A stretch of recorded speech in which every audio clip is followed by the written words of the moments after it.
Hello, everyone, and welcome to another episode of Get Out of Rap. Today, I'm joined by Danny Wardell of Alvaria CX. Danny is VP and EMEA GTM Leader, and we've just been catching up before hitting record, and we have very, very similar lives and families around us, and a dog, and a love of sport, and similar work ethic. I feel like I've known you for ages, Danny, and we did say we should have hit record, but welcome. I'm really looking forward to chatting to you.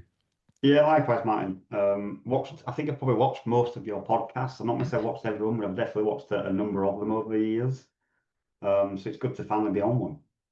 And like you say, we you know what in 10 minutes then we just similar family setup, Yeah. similar kind of outlook on life. And when you think about your career, like now, you are a senior leader, and you've been a senior leader for a number of years, and we'll get into that. But what are some of the things about your personality and how you work and your relationship with work that have been there right from the outset? So I go back to, like, I come from a very working class background. I come from a small mining town called Hanging Heaton, which no one's probably ever heard of, but sits in a town on the cusp of two towns, Dewsbury and Batley, which are normally notoriously famous for things like the Shannon Matthews, the girl that went missing and found after God knows how many days, but also famous for things like Sir Isaac Newton. He came from that area. Stan Laurel came from that area. Like a number of Oh, famous people, including Patrick Stewart, wow. um, all come from this small town. But at school, for me, the outlook of life was probably Joseph Arnold's cotton factory, or it was some form of industrial role. Born in '84, so in the early '90s, looking at careers and jobs, it was probably police, or it was some from a factory role, and that was classed as the standard job in that area. Um, and didn't have a lot of money. Didn't go without, but definitely didn't have the standard of living maybe a lot of other people did. So from a very early age, I had a work ethic, which was just instilled in me. My mum was a single mum until I was maybe 10-year-old, and she'd been with my stepdad ever since. So one of two boys living in a small two-bed terrace with a single mum that worked unbelievable hours and unbelievable shifts, 6'2", 210, 10'6". Um, so I knew at a very early age that in order to have food, in order to have a toy, a present, a nice Christmas, my mum had to put everything into it. Um, so from the earliest age of being able to work, I got a paper round. I did the paper, and it's quite a funny story. The paper bag was bigger than me. I was only 4'11" when I left high school at 16. So I wasn't very tall. Unfortunately, between that and 18, I did grow to like 5'9", so I become a sort of standard size human. But I had a golf trolley that carried the paper bag on because it was too big for me to carry. And then went to having a morning paper round as well as an afternoon one. I had a Sunday morning paper round. As I got to 14, 15, I got a job as a local waiter in Mamma Mia's in town. Did that for 2 nights a week. I worked in the paper shop itself on a Sunday. I played golf, so I cleaned golf clubs at the golf club for players on a Saturday and a Sunday. So and I had a lot of jobs, as well as doing well at school, as well as playing for football team, the rugby team, church league, school league, regular league. Like I was just a busy bee. Um, so I think the work ethic I've had from that age of earning money, and I remember buying my mum and dad their first DVD player. I might have been 14 years old for Christmas, and I bought my brother his first PlayStation 2 for Christmas because I was maybe earning £80 a week Mm. in 1997, 98 as a 13, 14-year-old. Um, so work ethic, I think, comes from a very young age. I think what I've learned over the years is it's okay to fail. Like no one's perfect, no one gets it right all the time. I had a real big fear of failure. I think in my early career, scared to get things wrong, scared to do something wrong. And I think maybe over the first 10 years of my career, some of my best lessons were through failing, Mm. making stupid mistakes. So I think that's something that I've had over a number of years now, but definitely learned some of the stuff the hard way.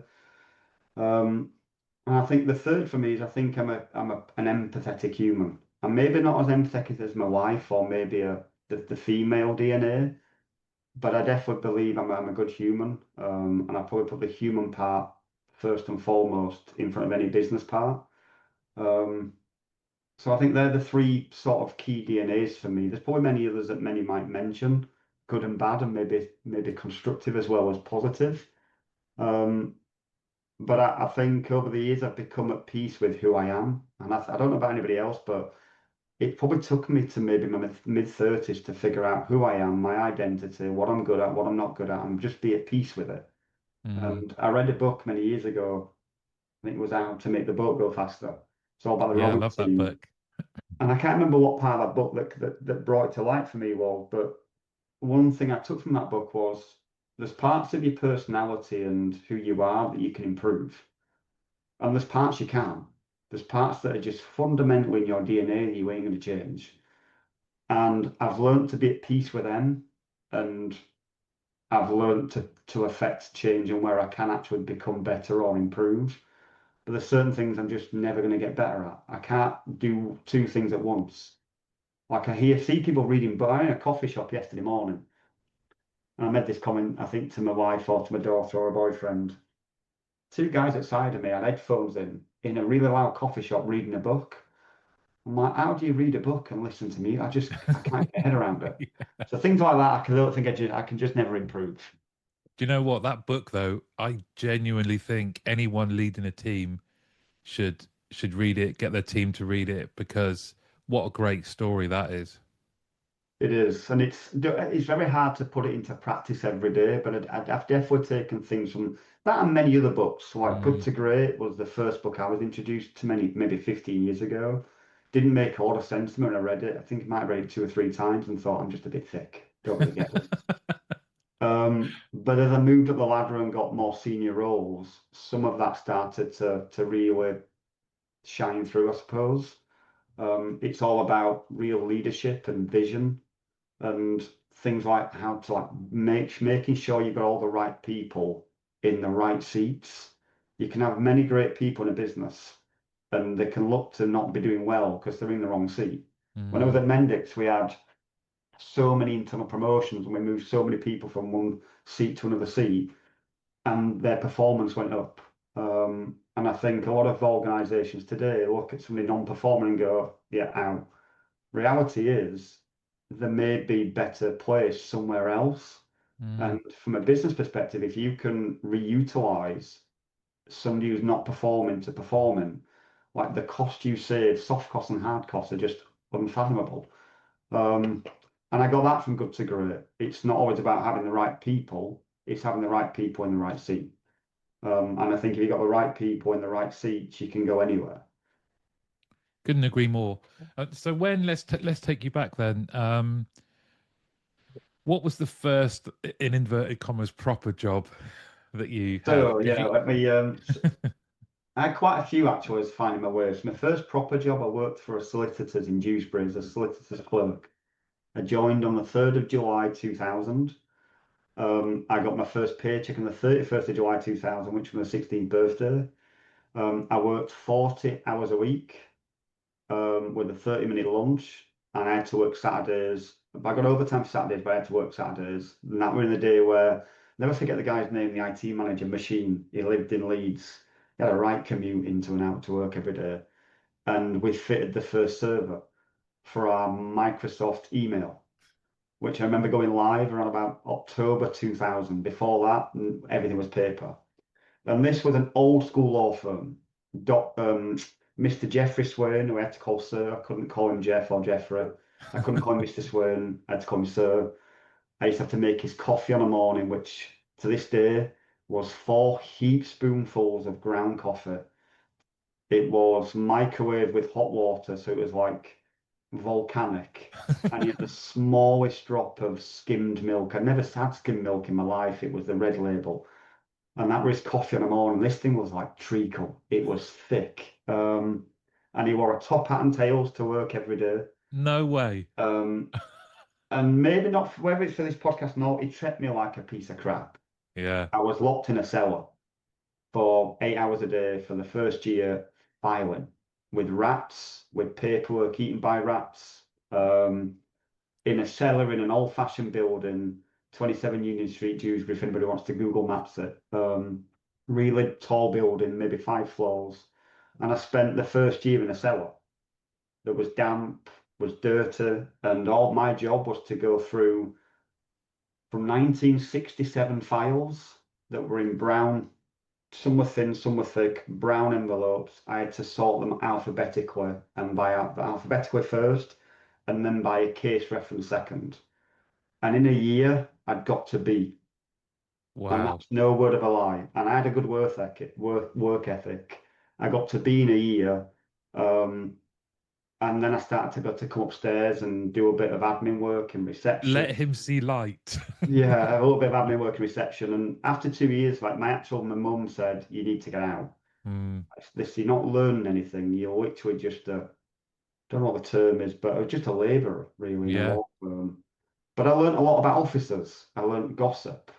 There's a lot of females in the office, a lot of legal secretaries, a lot of the lawyers were female. I learned what to get involved in, what not, when to have an opinion, when not to. So that was my first proper job, and I hated it. I'm not You surprised. remember the program This Life? Yeah. That was my inspiration to being a solicitor. That's what I wanted to be at that age. And joining the law firm and being in it, I thought this is nothing like This Life. Yeah. This is Andrew anything Lincoln in other it. than the one that's on TV. So because I played golf at the local golf club and my stepdad was a professional golfer for many years, a bit of a celebrity of the area, I had a lot of connections through him. And one of the guys I played golf with, Paul Gardner, he was a part owner of Colt's Bakery. Um, and when I say a bakery, I don't mean like a little shop front in a town. This was an industrial bakery, but it was all by hand.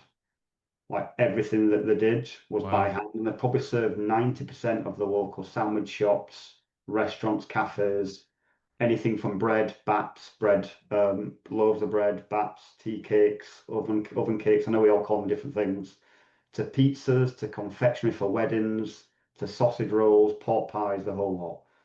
And he offered me a job, which was working midnight to midday, 5 days a week, so nights. But it was £250 a week. And I'm at this point not 18 yet. And I say this was when I say first proper job, the solicitor was a real job. The bakery was my first, bakery's where I grew up. I worked with men, like hard grafting men, and I learnt teamwork. If in the bakery there was only 4 of us, plus Mark Cole, who was one of the owners, who ran the bakery. Paul Garner ran deliveries and the drivers, and his wife ran confectionery, but they didn't start till 6 a.m. If you didn't pull your weight in a four-man team, the whole process broke. Mm, So we had 4 rack ovens, we had 4 tray ovens, a tray prover, we had 2 hoppers, and we did everything by hand. Probably in excess of 8,000 bread cakes a day, 250 loaves of bread, maybe 500 sausage rolls, 1,000 pot pies. I'm talking high quantity, and we had to jelly the pot pies, bake them. My wife takes a mick out of this because I once said I knew how to pipe when we were doing a kid's birthday cake. So I used to pipe sausage meat. The concept's the same. You can't have air gaps and you can't have any missing bits. But I was piping 3 meter sausage rolls, working 12 hours a day, carrying maybe up to 40 bags of 70-pound bags or 72-pound bags of flour from the delivery door on your shoulder. Sometimes they got a bit stronger on both shoulders to the mixers. And I probably learned a little bit of bullying in some respects, in terms of maybe on the cusp of bullying versus banter. I learned some harsh lessons, been sent to the vinegar factory for a long stand. I think I was stood there about 20 minutes before I figured it out.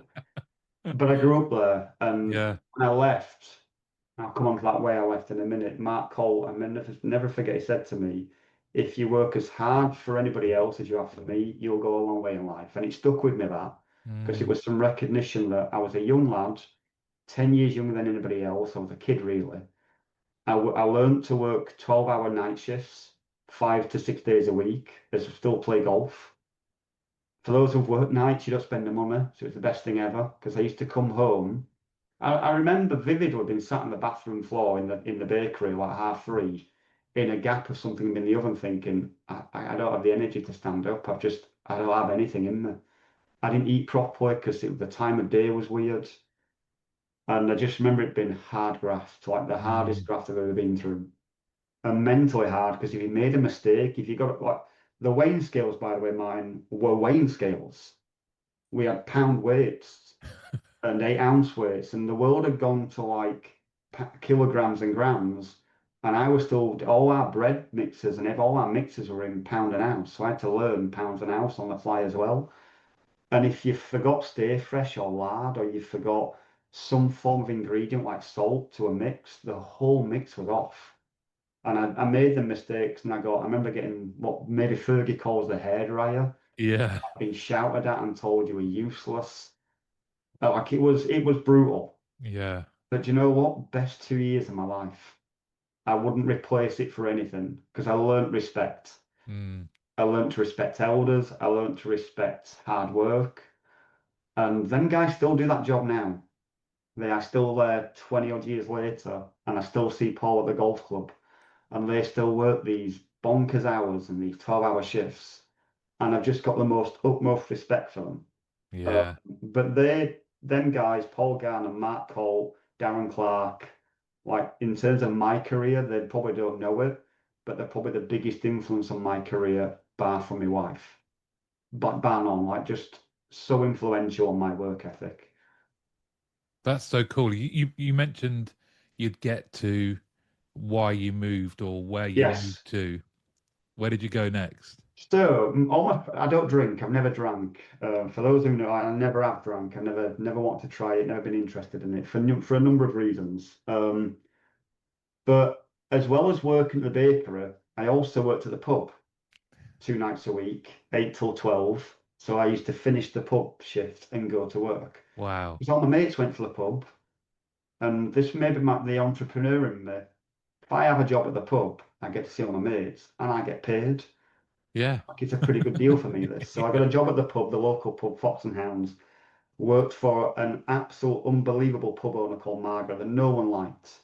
They didn't like her because she wouldn't stand for swearing. She wouldn't stand for any form of aggressiveness. She wouldn't. There were no idiots in that pub. Like you were out on your Mm. straight away. She run a strict regime.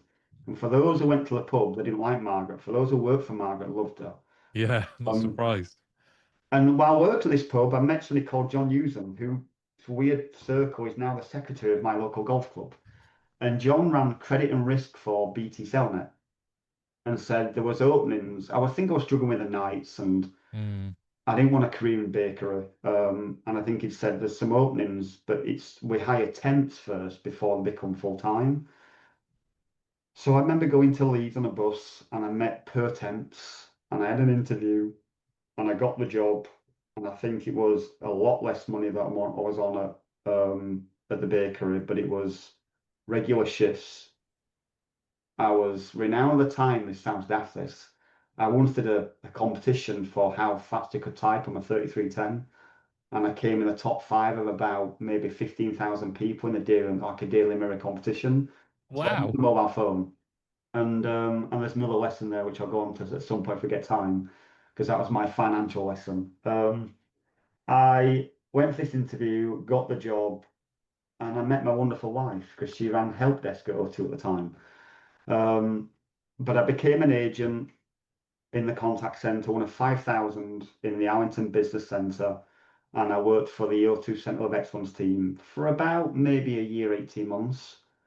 And I got promoted to work as what used to call OBIS, an office-based implementation specialist. So I used to manually, and I was rapid on the Martin Doors talking Windows system. I was probably, I generally think I was definitely the fastest in the team when it came to going through orders, and we did 1 million connections a year manually. When I say 1 million connections a year manually in a talking Windows system, using function keys F9 to add, F2 to amend, we were adding mobile numbers manually, reading off piece of paper, typing them in, putting the 16 digit SIM in, so 8944 like whatever the other the 7 digits were. Um, and I did that for a number of years, and I absolutely loved it, and I really did love it. And working in implementation, I got exposed to salespeople. salespeople used to come to our teams. We did all O2 connections business. So we were deploying for things like Maersk, the Arsenal Football Club, thousands of connections for British Gas and some really big brands. So sales guys were interested when these things were going to connect because connection meant coin. And that was my first foray into meeting salespeople, and the most influential salesperson I ever met. You might watch this, I don't know. Anthony Morse.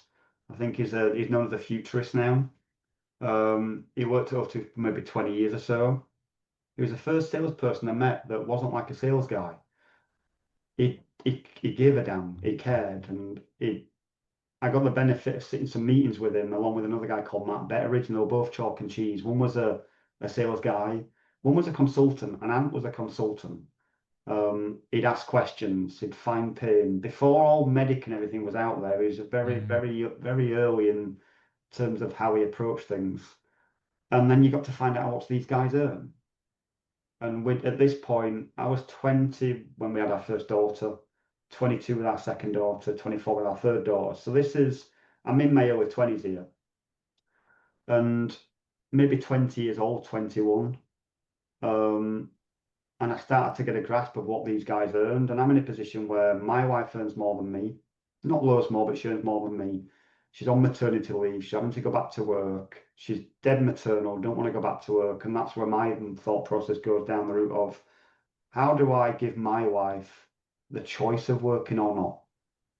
And within maybe 18 months of that, I got rejection. I'll never forget the guy's name. Actually, met him a few years later. But Pete McLeod rejected me and said I was too young.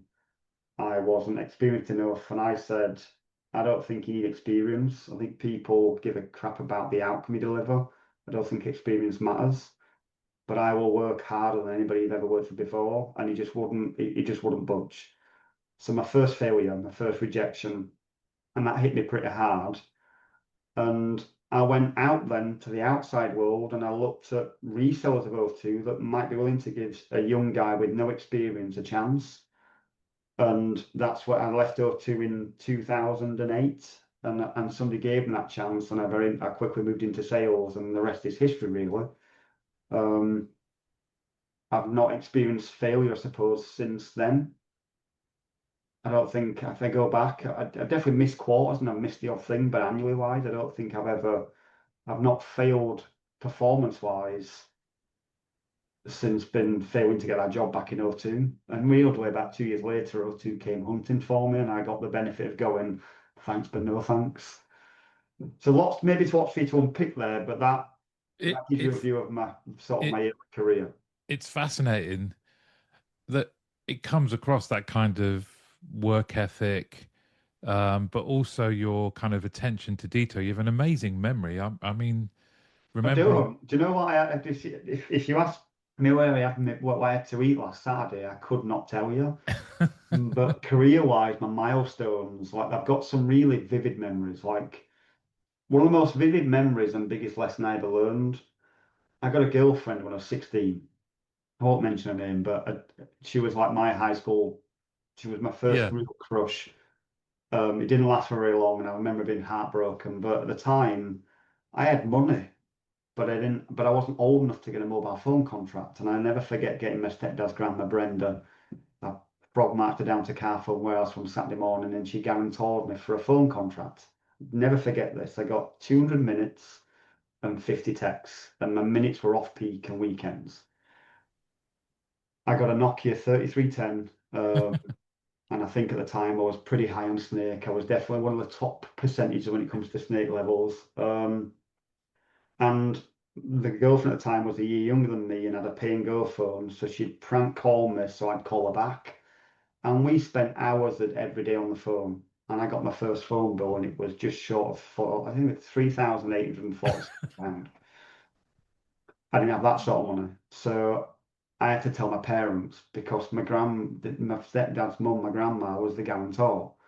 I didn't have nearly £4,000. I think at best I had £400, which was still a lot for somebody my age, yeah, but I couldn't dent it. And I had to tell my parents, who went absolutely nuts, as you can imagine. They went yeah, apoplectic, but bailed me out. paid the bill, and on the back of our calendar, on the kitchen wall, was my outstanding balance. And they took 90% of the money I earned every week off me to pay it back, and I paid every penny back.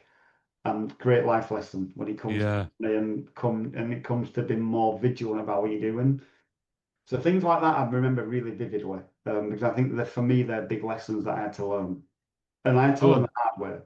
definitely. I mean, that's something you're never gonna forget. I was interested as well by the reaction to not getting the job, and you said that hit you quite hard. Do you think that's kind of, but then by your from your own words, you're like you've not experienced something like that since. Is that was it? Can you talk? Yeah, I've definitely experienced it since, but in different ways in different Mm, areas. I don't believe I've ever interviewed for a job and not got it. Whether that's because I interviewed for the right jobs, or whether I'm a bit lucky, or whether I just interview great, I don't know. The rejection that really hit me at that point was he never gave me a chance. Like he could have seconded me. They could have done things to work around my my youthfulness. Hopefully, you can't hear the little spark in the air, but I can. My don't silly worry about that. I think what hit me really hard was it was just a straight no, no real reasoning, no opportunity to learn. No, you're not ready. But how about you do some shadowing? How about I give you some scenarios to work on? How about we do some role plays? It was just nah, way too important to deal with something like you every day. Mm, And that hit me hard. And I think it hit me hard because I knew I had it in me to do what these guys were doing. I knew more about mobile phones, the technology, the network, the process, better than anybody else in that field at that point in time.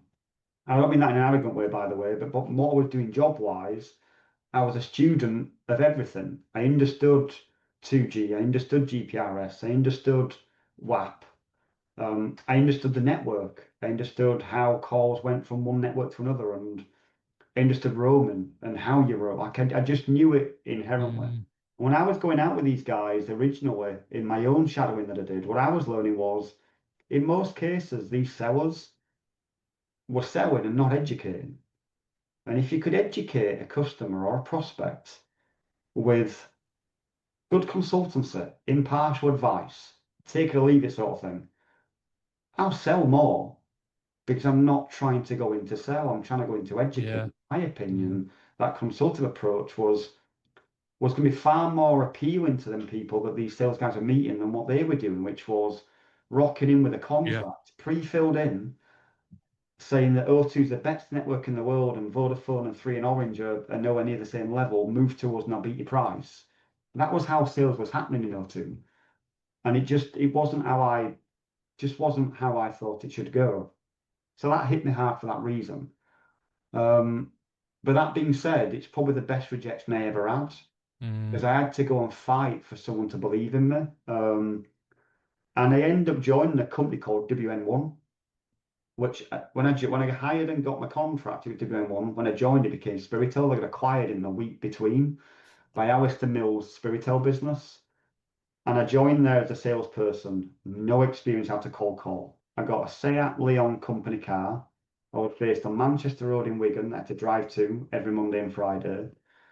Um, and I became top salesperson.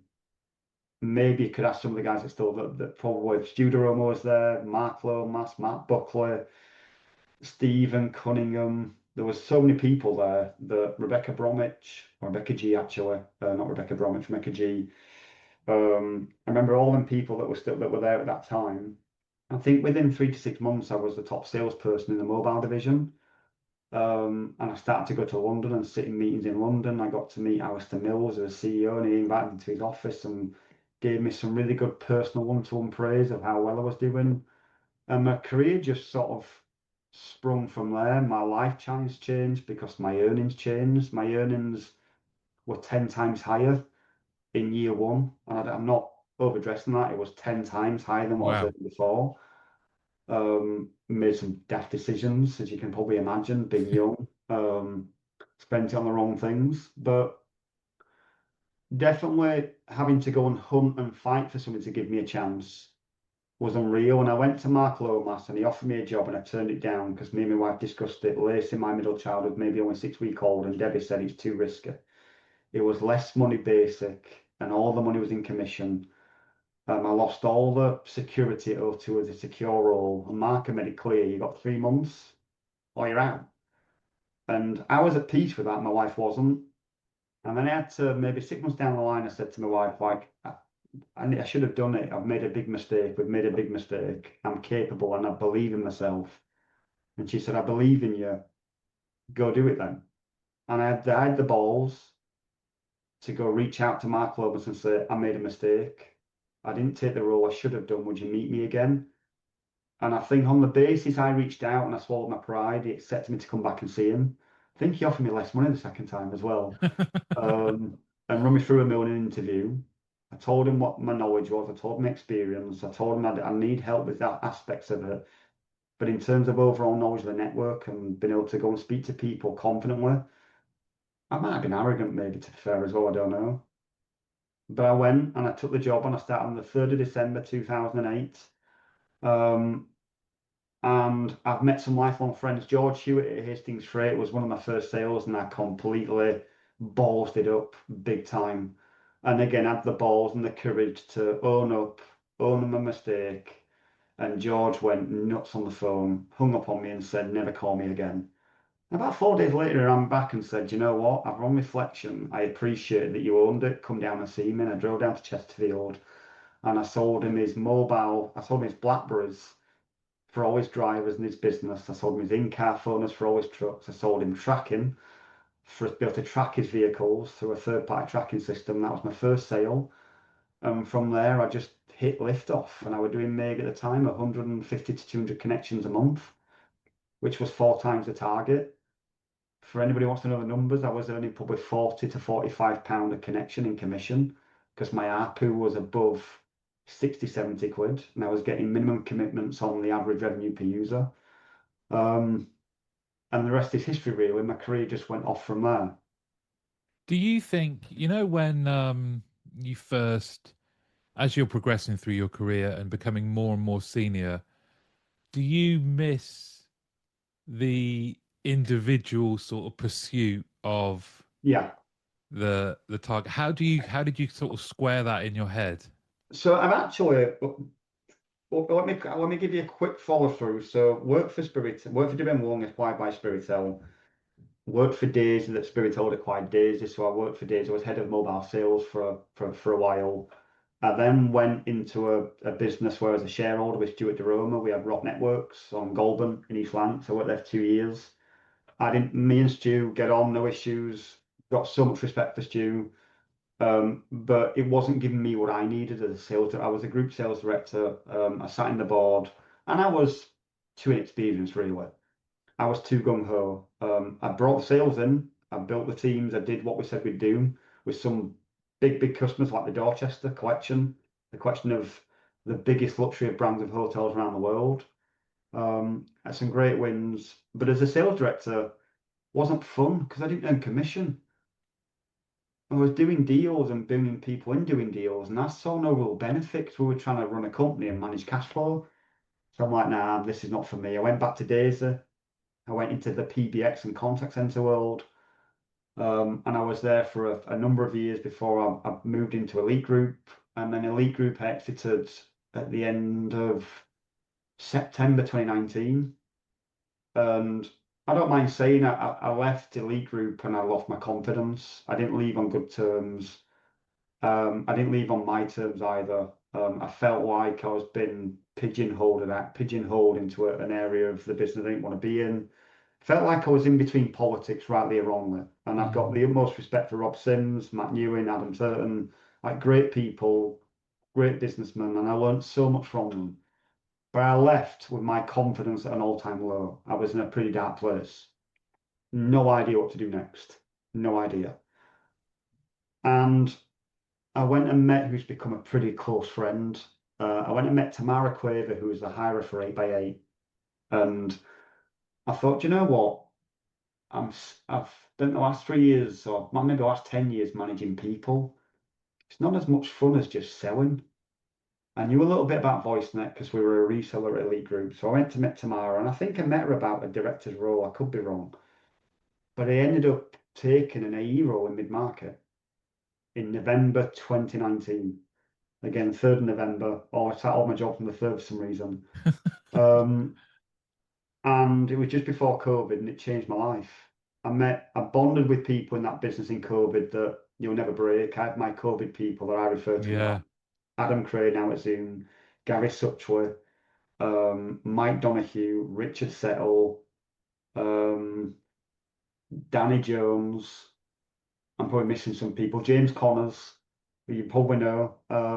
Like we were a band of brothers, and Mike was the sales director, who I've got so much time for. He's so old school, but for me, probably one of my favorite leaders for me because he didn't try and coach or lead me on bits I didn't need coaching or leading on. He just gave me a set of train tracks to Mm. operate in and let me do it.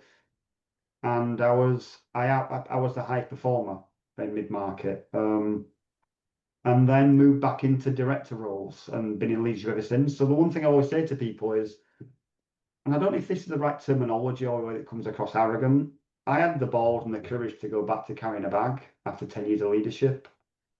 Best thing I ever did because I got to learn aspects of sales that had changed since I was a salesperson before. I got to learn Medic as a salesperson and maybe Challenger and command of the message. I got to learn what it was like to be in a SaaS business in a remote world, selling virtually, not in person, which gave me tools that I didn't have before when it went back into leadership of managing remote teams. Um, Such a fond memory, 8x8. Like it was 2 or 3 years of the best years of my career, really. I really, really enjoyed it. Worked under Tim Bury's leadership as VP, and I didn't always get on with Tim. I had a chalk and cheese relationship with him when I was an individual contributor. I went on to work with him since, and Tim's become again a close confidant of mine and a good mentor. But I also think we're yin and yang. So it was always a bit of a good fit when you got past he's a wind up as Tim. I never forget going to a restaurant in the south and Tim's from Marlborough or lives in Marlborough. And we went for a restaurant. He's like, they do steak where you live? And I'm like, what a git. But yeah, so I met so many great people, and I probably say my leadership skills were all naturally learned in the first 10 years. I honed in on them in 8x8 and since, which I think has given me skills now that, and I skipped loads of bits out. I helped M&A at Elite Group, had so many different parts of leadership from HR stuff to acquiring businesses, integrating businesses. I've learned so many things along the way that I'm at a stage now where I'd like to say I'm a good all-rounder. I'm a safe pair of hands. Um, and I'd like to think that people that work with me see my skills and my ability, and I'd like to think I hire where I don't have skills. That's probably my biggest skill, what I've got as the age of my I'm 41. My biggest skill I utilize today is hiring skills where I don't have them. Mhm. And so what's been important to you then when you've gone to a company? If you take Alvaria now, Yes. why them? What is it important for you to have like a mission that is purpose that really kind of like whether it's taking something from here to here or we're going to do something new, or is it more about I can see myself doing well here? Like why Alvaria, for example? So I'll vary twice as well, Martin. So you probably know that I was here originally, and I exited when the business demerged into being a WFM and a CX Mm, business. And I went and tried something new. I went to a low-code application platform business, which I had to work hard to get that job. It was a strong, challenging interview process of a number of layers, and I got that role, of which I actually loved it, by the way. And I proved to myself that my abilities moved outside of just contact center. I was able to walk into a new world, a different technology, a different sales methodology, and still perform. And we delivered double-digit growth. When I joined that business, it was in single-digit growth. And I met some amazing people, like stellar people. So why did I come back to Alvaria? Or why Alvaria? One, I realized exiting this industry that albeit my skills transferred, there's a lot to have. There's a lot to have an interest in the industry you're in. I didn't know low code. I've never been a developer. The industry itself didn't interest me outside of work. Mm, This industry does. Like mm, I've got a passion towards contact center, and I definitely got a passion around service. And Alvaria weren't in as good a position as a business than when I left, and an emotional connection to the brand, the product. So that's why I came back. I've got to believe in a mission. I've got to believe it's achievable. Albeit I probably see past what maybe some other people do. I can probably see a little bit more beyond. I don't join a business for money or for earnings. I don't drink, I don't smoke, I don't party. I'm not a material guy. I could easily work at B&Q and my lifestyle itself wouldn't change. And it really wouldn't, mm. which is so interesting for some people to hear because most people think you go into sales to earn the big bucks, or you're in leadership and you work these hours, you must be doing it for something. I do it because I genuinely do enjoy it. I'm probably classed as a little bit of a workaholic. But Alveri for me was the analogy. I mean, you might have heard this me use this same analogy on other podcasts or other webinars. If I have something delivered to, there's a problem with it, and I call and I speak to a great agent who deals with my query and handles it really well, and deals with all my problems right first time, and the IVR simple. At the end of that call, you put you through to a survey and they say, how did we do? Rate the customer experience. And I always rate it poor. And I know we get a phone call from somebody in the contact center that says, listen to the call, I don't know why you're scoring as poor. Like, because I did all the work. Yeah. You didn't do the work. I did. I Mm, had to I had to take time out of my day, find your number, ring an IVR, however simplistic it was, wait to speak to an agent, explain my issue, then resolve. Like for me, great experience and great customer experience is the other way around. mm. You should have called me and checked that it had been delivered. Or not called, but you could have sent me a WhatsApp, a message, Yeah. an email, and said, have you checked what's been delivered? Is it to satisfaction? Let us know. And I said, yes, it is. Product's fine, perfect, great experience. If it's not, no, it's not. It's not, something's wrong with it. I'm not happy at all with the equipment or the state of it or whatever it will be. They then call me. How can we resolve it? What are the options? For me, that's great experience. Yeah. So Alvaria touches a nerve for me in terms of dialers to invert brackets or outbound has always been used to do many things like collect debt, sell you something, or survey you. How many organizations over the years have used it to deliver proactive service? And that's the fundamental thing that I believe in. And that's what Alvaria brought me back with in terms of can we go educate the market that outbound is no longer just chasing people and collecting debt, selling something. Like, can it not be used, or how can it be used to deliver proactive service? Um, like you walk into a restaurant and there's a booth that says, please wait here to be seated. You agree to buy some, you takes you to your table. Is that a better service than when you walk in and try and find somewhere yourself or say, excuse me, can I sit anywhere? Yeah, you can sit anywhere. Well, I'd rather the former because I know what the process is. I get walked to a table suitable for the size of people I'm in. That's proactive service. I'd love to see that become more prominent in the contact center world. Oh, I'm right behind you. I mean, one of the reasons we've done so much together, my a large part of my career was I've led collections, done it myself, I've done sales, I've used outbound for all of those things you've mentioned, including, surveys but I'm really passionate about we know so much more about customers. We know so much more about our customer journeys and the component parts that make that up. We haven't even mentioned AI. We know all of this, and yet we still can't there's still so many people that don't understand the superpower that is proactively contacting customers. And that's I think if you think about it, it's low customer effort because Yep. to your point, they don't have to do anything. there's far more chance that you're gonna get customer delight. I would love for some of the things that we all have to deal with in our day-to-day lives, whether it's broadband, whether it's our utilities.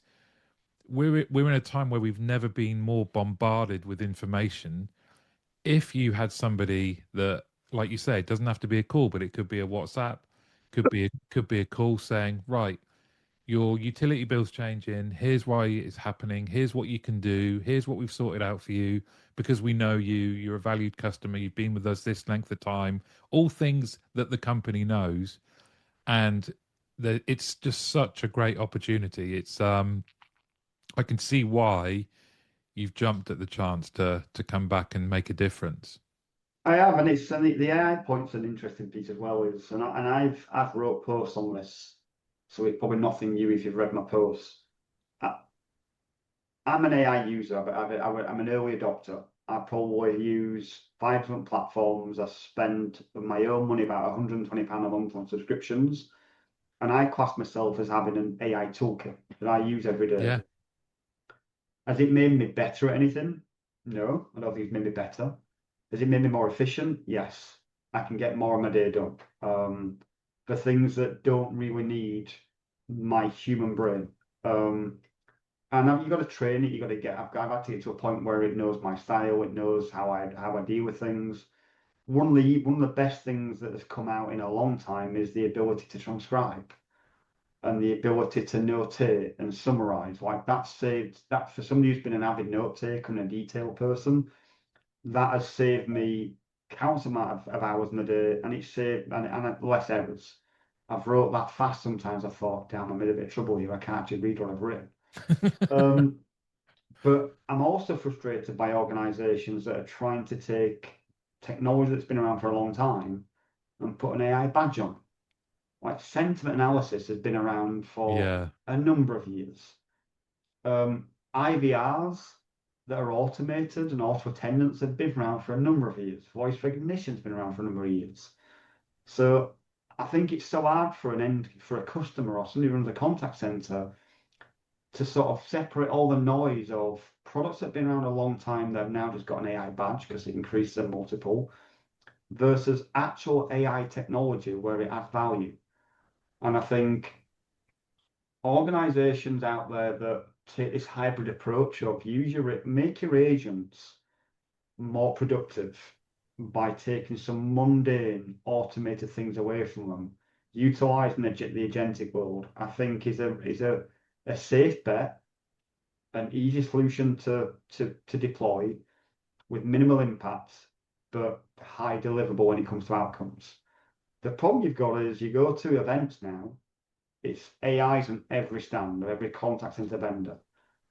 But when you look under the hood of what are the developed AI wise, like you see AI powered contact centers. The product demo I saw of that product was no different than one I saw 3 years ago, which wasn't AI powered. So what's really changed? So I think it's a difficult world for buyers to really Mm. cut out all the noise of what's really AI and how to deploy it and where can you get consultancy from people that gives you just great advice. Because all the sellers out there today have sold the same technology for a number of years and now they're AI consultants selling AI. Are they really? Like maybe I'm contentious, but I think changing words or putting AI in front of words doesn't mean it's going to be anything to do with AI. I just think it's does something for organization when it comes to brand and awareness. And I think it does something if they can shift a row from being SaaS revenue to AI revenue, it does something on the multiple. But I'd say from what I see, there's probably 10% of organizations in the UK today that really have AI as a product or a product-driven AI tool. And that's been an interesting venture back into Alvaria for me, is trying to separate the noise and trying to make sure you're educated well enough to give some good advice and to say to a customer, like I treat this like I do my own kids. My daughter's buying her own house. My talk track to her has been, here's my advice, it's free to receive. You don't have to take it. If you want to learn the lessons the hard way, like me and your mum have over the years, like you're free to go do it. Mm, But the advice I'm giving you is based on I've had to learn some of the lessons. Hopefully, I've learned them on your behalf. Same to a customer or a prospect. You want to give the impartial advice of what we know and how we've learned it. They don't have to take it, but at least you know you sleep better at night knowing you've given the right advice of what to do and how to do it. But there's so much noise and so much money being spent on ramming AI down the throats of AI contact center buyers or contact center buyers themselves that I think it's hard to separate it. And I'm finding it quite frustrating in this industry just how many vendors are doing it. mm. And I look, I'm right behind you, and I know the post you're talking about from last week or the week before. A lot of your posts, I absolutely think they're very refreshing because in our world, I think now there is a groundswell of pushback against this kind of, yeah, we get it. You mentioned how much you've adopted it and an early adopter you are. I think the speed with which generally people are doing that now means that that our level of understanding and education has is improved, but also I think we're just becoming exhausted by, God forbid we go to the expo again in November and every single stand has, AI. I think I did a post about it's the equivalent of people going to car dealerships where there's lots of them on an industrial estate and all of them advertising that their cars have steering wheels. Yep. You're kind of like, yeah, we get it. We absolutely get it. I'm not going to buy it because of that. No, and I think you can draw some comparisons if you look at the EV market of cars. Early adopters, I was one of them, by the way, and I had a Tesla 4 or 5 years ago, and I loved it for 6 weeks. Then I realised it wasn't as efficient as I expected it to be. My electricity bill went through the roof. We don't have the weather, so I wasn't getting the range. I remember going to Silverstone in 2021, I think it was, and I couldn't even get to Silverstone on a full battery. I had to stop at Milton Keynes to a Tesla supercharger, sit 40 minutes for it charged up, and it cost me 40 quid. No way. And then you think to yourself, in a Mercedes E-Class diesel, I could go to Silverstone there and back every day for 3 days and not have to fill up. And it cost me 80 quid. But it's a little bit like diesel still got its place, petrol still has its place. There is a use case for hybrid, and there's a use case for people to be all electric. The same as a contact center. There's a place for voice, inbound or outbound. There Mm, is definitely a place for omnichannel or multimedia, inbound or outbound. There's a place for premise. There's a place for hybrid. There's a place for public cloud, the multi-tenancy. There's a place for AI, but AI isn't the place for everything. Like if you look at, and you might, from a personal perspective, I've had some interaction with AI and where it's worked really well and the use case has been suited me to the ground. But there's areas where it doesn't work well. mm, Um, I'm from getting older. I had a health scare last year, which turned out to be something that was a condition, but nothing that was going to be life-threatening. Like it turned out I had diverticulosis, diverticulitis, which is life-changing when it comes to what you can eat. Can't eat no nice food anymore. But at the time, I was being checked for bowel cancer, which was petrifying. yeah. And I won't mention the company, but I've got private healthcare. I ran the private healthcare, and I spoke to somebody who clearly does this every day. Unbelievable empathy. Taught me through a process, taught me through what steps I had to go through, just with the most utmost of respect and care. It's an experience I'll not forget because I was Mm, probably at my most vulnerable. mm, If that had been AI, like that would have been horrendous. It yeah. really would have been horrendous. Yeah. Not because AI can't answer right, can't give you the right information, not that it can't give you empathy of tone, but you know it's not real. And just knowing that somebody really feels for you, really understands what you're going through. And there's so many people out there went through so much worse than me. So I don't want to highlight it as like I went through the worst thing in the world, but it was petrifying. Yeah. Yeah. I And you imagine. don't want to tell nobody. You don't want to Mm, tell friends, colleagues, you don't want to tell your kids. You don't want no one worried unless you know there's something to worry about. So you, as a man, mm, you sort of hide it all and just put the smile on and just get through it. And this lady I spoke to, I think understood that and said, "Have you got anybody to speak to?" I'm like, "Not really, no." And she gave me about half an hour of her time, which for me was just unbelievable, an unbelievable show of kindness and humanity. That is not a place for AI. There never No, will be a place for it, in my opinion. no, God forbid we lose that. And that's for me, this is where AI, there's so many places you can use it. We work with an AI vendor who are awesome, by the way. They've got such an awesome agentic platform that will revolutionize how people deal with interactions day to day. But I think they're selling it and they're taking it to market with that common sense approach that we don't suit every use case, we don't suit every scenario. These are our use cases, this is our sweet spot, and it's in a hybrid world. Mm, Or we may be able to provide contact center services to a business that doesn't have a typical contact center today, like an estate agent's. yeah. Gentic in that space, it should be revolutionary. It is like another industrial revolution, but the marketing of it is, I can't, there's the only word I've got for it is disappointing. Yeah.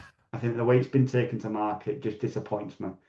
And I've worked with some of these vendors, you see my CV, and I see some have done it really well. I have to call it like 8x8's brand and messaging and marketing today is if anybody wants to go look at how best to pivot your organization from being a UCaaS CCaaS vendor into a UCaaS CCaaS vendor that's got some AI, 8x8's a great shining line how to do it. They've not become an AI powered platform. They've not become the home for agentic workforce. They've become the world of we deliver use cases, and some of these use cases could be traditional technology, some could be AI technology. Talk to us, let's do some qualification, let's figure out which is the best fit. And I think for me, that's how this should be marketed. Oh, I completely agree. Now, I have found this so fascinating. I feel like I've really got to know you better, and but we haven't even really touched on some of the things that you want to achieve, and where Alvaria are leading the way. So I wonder if this could be part one, and we could do Absolutely. part two next week. And I've genuinely found it fascinating. Like I say, to be able to, I feel like I've kind of walked with you back through some of the key things in your career, and really kind of seen why so many people want to work for you, want to work with you. So I've thoroughly enjoyed it, Danny. Thanks so much for coming on. Likewise, Martin. It's in some respects it's quite it's you don't often get a chance to talk about No. yourself. And you don't often get a chance to reflect. Like there's some of the names I've mentioned, like Paul Gardner at Colts and Matt Colt and Matt Lomas and Stu Romer from Spirit Hill. Like you do sometimes forget in the pace that you're in at some of the people that have had real influence in your career, good and bad. Mm, I've learned some of the things that I've learned so many things not to do from yeah. from people in my career, as well as things to do. But I think I'm one of millions of people out there that probably got a very similar story of people like my daughters are at college and like I say they're at work and they've got boyfriends and I think they see a lovely house, they see a lovely lifestyle, and they see me sat in an office just doing admin all day. Yeah. If I could do a video and show my kids some of the work that's had to go into having a good career, I think the sacrifices people don't not often don't talk about that, of which you don't get a second chance. I've missed nativities, I've missed first dates at school, I've missed birthdays, and I'm Mm, not proud of it, by the way. If I could have mm, found a way to do both, I would have done it. But I've sacrificed so much, and so many other people have as well. mm, Even harder for females in sales, mm, because I don't think women are given any more. Um, I think if you're a female in sales, I think you're expected to perform and to be present just like a man is. And if you're a parent, like that's so unfair. Like I've been a parent of three daughters. The dynamic between a mum and a dad is different. My kids come to me for certain things. There's certain things they don't come to me for. Um, and a female in sales who's a parent, I'm not a parent. I just don't think get any additional grace for some of the things that women go through that men don't go through. So I'm also a huge advocate for equality. I'm a huge advocate for equality not mean the same. You'd have to treat a man and a woman the same for it to and it to be Yeah. equal to fair. You can treat people with equality, but that doesn't mean it's fair still. So I'm Hmm. a big fan of that and wanting my daughters to go into a world where they're treated as equals, but also they're given some additional grace for some of the things that women go through. Um, so yeah, so I think a part two would give me a chance to also reflect on not only the past, but some of what my future looks like as well. I've got so many plans. I've got so many goals still to achieve within work and outside of work. And I'm still not, I'm 41. Hopefully I've got another 20 to 25 years left in me, and I think I've still got so much to learn. Well, look, let's do that. Ideally, if you're around next week, and just do them back to back. And Yeah, because I found this fascinating. And just quickly, one thing you said is like, see, I find it. Well, I mentioned at the start we've got very similar sort of family setups, and I've heard I've heard the girls at various times say that in answer to a question about what I do, maybe from friends or boyfriends, I'm not sure. He just seems to talk a lot, and it's just like they've condensed down a, a career, and like you say, they haven't seen all the work that goes into it. They've just condensed it down. He seems to talk a lot, but I kind of like it. I find it quite yeah, funny. I don't mind it. I just sometimes you try and teach your kids, don't you, that there's a like you have to turn up, you have to show up, and you have to Yeah. work hard. Like Mm, for me, they're real. I've got some really strong core values, and mm, them core values would be something I'd leave a job for if I'm working for somebody who yeah. didn't meet them core values. But I always describe the iceberg. Like my kids only ever see the iceberg. They don't see the worry and the burden. Yeah. Um, Especially as the only earner in the household, which is many of the viewers will be single earners as well. Whether you're earning great money or not earning great money, like I've been through both. I've been through parts of my career where I've earned probably life-changing money to people, but I also went through times where I didn't earn enough and it was Mm, tough and mm, I've had to share a microwave meal with my wife in the early days because we couldn't it was baby milk or it was a yeah. meal. Mm, So I've been through some real hard times in that respect, and I wouldn't change them because I think the great lessons to learn. But it is like that iceberg that yeah. the kids only see that top 10%. They don't see the rest of it. They also don't see the mental effects and the burdens Mm, that people carry. mm, I carry burdens that they'll never even be aware of. mm, But there's always a why, isn't there? I'm a big fan of Simon Sinek. There's always a why, and my why's always been to give my wife and my children not a better life than me, because I'm that's unfair on my parents, but to give them an opportunity to have a choice in what they do. And do they want to go to university? If so, I don't want them leaving with debt. I'd like to mm, give them the gift of going to university. mm, I'd like to help them get the driving license because the girls, and I don't want them getting late night buses. Like all my why's always been within the four walls of my house. It's never been outside of it. Um, and people that say that life's not about money, it's not. But everything costs money, so you've got to have some yeah. of it to be able to do the things you want to do. Yeah. Look, I love it, and I'm looking forward to doing part two. Awesome. Danny, thank you Likewise. so much.